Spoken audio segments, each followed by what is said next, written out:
రేపు Karimnagar, Medak, Adilabad, Nizamabad graduate teacher MLC ఎన్నికల counting జరగనుంది. కరీంనగర్ అంబేద్కర్ ఇండోర్ స్టేడియంలో కౌంటింగ్ కోసం ఏర్పాట్లు చేశారు అధికారులు. ఇవాళ రేపు అసలు కౌంటింగ్ కు ముందు మాక్ కౌంటింగ్ జరగనుంది. గ్రాడ్యుయేట్ స్థానానికి కాంగ్రెస్ అభ్యర్థి వి నరేందర్ రెడ్డి, బీజేపీ నుంచి అంజిరెడ్డి పోటీ చేస్తున్నారు. టీచర్ ఎమ్మెల్సీ స్థానానికి బీజేపీ నుంచి మల్క కొమురయ్య, పీఆర్టీయూ తరపున మహేందర్ రెడ్డితో పాటు మరికొంతమంది పోటీలో ఉన్నారు.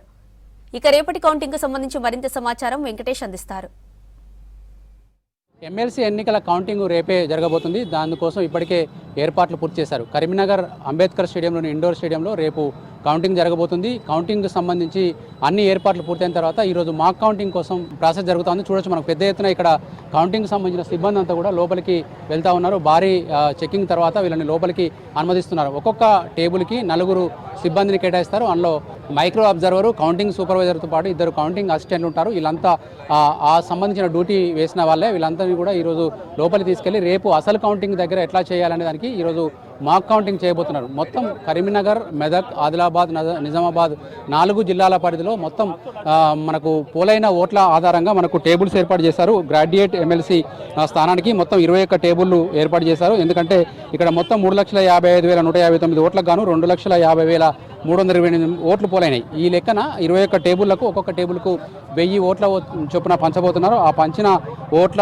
ఆధారంగా 12 రౌండ్లలో గ్రాడ్యుయేట్ ఎమ్మెల్సీ కౌంటింగ్ పూర్తి కాబోతుంది. అదేవిధంగా టీచర్ కనుక చూసుకుంటే ఇదే కాన్స్టిట్యున్సీలో 27,088 ఓట్లు మొత్తం ఉంటే అందులో 24,968 ఓట్లు పోలైనాయి. మొత్తం 14 టేబుల్స్ ఏర్పాటు చేశారు. ఇవి చాలా తక్కువ ఓట్లు కాబట్టి కేవలం 2 రౌండ్లలో 14,000 చొప్పున 2 రౌండ్లలోనే మొత్తం ఓట్లు లెక్కించబోతున్నారు. దీనికోసం కౌంటింగ్ సిబ్బందితో పాటు మీడియాకు వీళ్ళకు ప్రత్యేక పాస్లు ఏర్పాటు చేశారు. 3 అంచెల భద్రతా వ్యవస్థ మధ్య చెకింగ్ చేసి లోపలికి అనుమతిస్తారు. మొత్తం 7 స్ట్రాంగ్ రూమ్ లోపల ఉన్నాయి. 6 స్ట్రాంగ్ రూముల్లో గ్రాడ్యుయేట్కి సంబంధించినవి, తర్వాత ఒక్కొక్క స్ట్రాంగ్ రూమ్లో టీచర్కి సంబంధించిన బ్యాలెట్ బాక్సులు భద్రపరిచారు.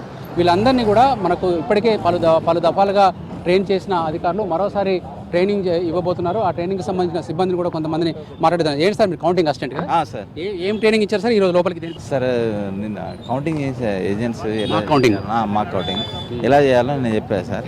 అది దాని విషయమే లైవ్లో చూపిస్తారు సార్. ఈరోజు మనకి ఈరోజు ఏంటంటే రేపు చేయబోయేది ఎలా అనేది ఈరోజు చూపిస్తారు సార్. ఓటు రాంగ్ చేశారా? దానికోసమే సార్. అదొకటి చూపిస్తారు సార్. చూపిస్తే దాన్ని చూసి మనం నేర్చుకోవడం అంతే సార్. మైక్రో అబ్జర్వర్ సార్ అన్నారు సార్.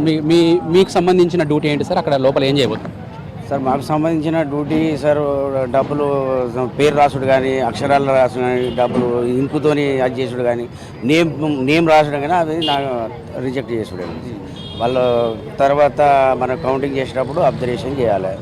ఆర్ఓఆర్ కానీ రిపోర్ట్ చేయాలి సార్. ప్రతి టేబుల్కి ఎన్ని ఓట్లు ఇస్తారు సార్? అంటే మన టేబుల్ 21 గ్రాడ్యుయేట్, 14 ఏమో టీచర్స్ సపరేట్ చేశారు. దానికే చేశారు. ఈరోజు లోపల ఏం చేయబోతున్నారు సార్? అందరికీ గురించి ఇన్స్ట్రక్షన్ ఇస్తారట. రేపటి గురించి ఇన్స్ట్రక్షన్ ఎట్లా చేయాలి ఏం కదా దాని గురించి ఇన్స్ట్రక్షన్ ఇస్తారట సార్. కౌంటింగ్ సూపర్వైజర్ గారు సార్. సార్ మీకు సంబంధించిన సూపర్వైజర్ డ్యూటీ ఎట్లా ఉంటుంది? ఇప్పుడు ఈ లోపల ఏం జరగబోతుంది? నిన్న థియరీ ట్రైనింగ్ ఇచ్చారు, ఇవాళ ప్రాక్టికల్గా ఉన్నది. నాకు టీచర్స్ కాన్స్టిట్యున్సీ ఉన్నది. 14 టేబుల్స్ ఉంటాయి. తొందరనే అయిపోతుంది సార్ మీది? దాదాపు 2 రౌండ్లలో అయిపోతుంది. ఒక్కొక్క టేబుల్కి ఎన్ని ఇస్తారు ఓట్లు? అది మాకైతే 24,000 చిల్లర పోల్డ్ అయినాయి కాదు. ఇక నేను అనుకుంటా 2 మనకు 6-2 నాకు 2 ఉన్నది. మళ్ళీ 2-2 మళ్ళీ 10 ఉన్నది. నెక్స్ట్ నేను అనుకుంటా సెకండ్ రౌండ్ వరకు అయిపోతాయి కావచ్చు. ఇట్లా మనకు చాలా మంది సిబ్బంది అయితే వస్తున్నారు. వీళ్ళు చెప్పిన ప్రకారం కావచ్చు, వాళ్ళు అక్కడ అరేంజ్ చేసిన టేబుల్స్ ప్రకారం కనుక చూస్తే 12 రౌండ్లు గ్రాడ్యుయేట్ ఎమ్మెల్సీకి కౌంటింగ్ పూర్తి జరగబోతుంది. కాకపోతే ఈ ప్రాసెస్ చాలా పెద్ద ఎత్తున ఉంటుంది. మనకు చూడొచ్చు వెనక బ్యాక్గ్రౌండ్లో అంబేద్కర్ స్టేడియం ఉంది కదా, దీంట్లో ఉదయం రేపు 8 గంటలకు సిబ్బంది అందరూ వాళ్ళ టేబుల్లపైకి వెళ్ళిన తర్వాత వాళ్ళకు కౌంటింగ్ సూపర్వైజర్ కావచ్చు, మైక్రో అబ్జర్వర్ కావచ్చు, తర్వాత 2 కౌంటింగ్ అసిస్టెంట్లు కావచ్చు, ఈ 4 జాలీకి వెనక వైపు వాళ్ళు తీసుకుంటారు. ముందు వైపు ఏమో కౌంటింగ్ ఏజెంట్లు ఉంటారు. ఎందుకంటే ప్రతి అభ్యర్థి తరఫున కూడా కౌంటింగ్ ఏజెంట్ను ఆలోచిస్తారు. ఈ లెక్కన 56 మంది గ్రాడ్యుయేట్ అభ్యర్థులకు ఒక్కొక్క టేబుల్కు కూడా మనకు 56 మంది ఏజెంట్లను కూడా పెట్టుకునే అవకాశం ఉంది. ఏ కౌంటింగ్ ఏజెంట్లు కూడా అభ్యంతరాలు వ్యక్తం చేసే అవకాశం ఉంది. ఇవన్నీ రేపు తలెత్తకుండా ఉండేందుకే ఈరోజు ఒక మాక్ కౌంటింగ్ ఏర్పాటు చేయబోతున్నారు. ఆ మాక్ కౌంటింగ్ సంబంధించి పెద్ద ఎత్తున మొత్తం సిబ్బంది కూడా లోపలికి వెళ్తున్నారు. అయితే ఒక్కొక్క టేబుల్కి 4 చొప్పున మనకు సిబ్బంది ఇచ్చినారు. అట్లా విధంగా కౌంటింగ్ చాలా ఆలస్యమయ్యే అవకాశం ఉంది కాబట్టి 3 షిఫ్టులలో కూడా కౌంటింగ్ జరగబోతుంది. రేపు మధ్యాహ్నం తర్వాత కావచ్చు, 3 గంటల తర్వాత కావచ్చు అసలు కౌంటింగ్ ప్రారంభమవుతుంది. అప్పటిదాకా కూడా వాళ్ళ కట్టలు కట్టడము, తర్వాత టేబుల్లపైకి డిస్ట్రిబ్యూషన్ చేసే ప్రాసెస్ జరుగుతుంది.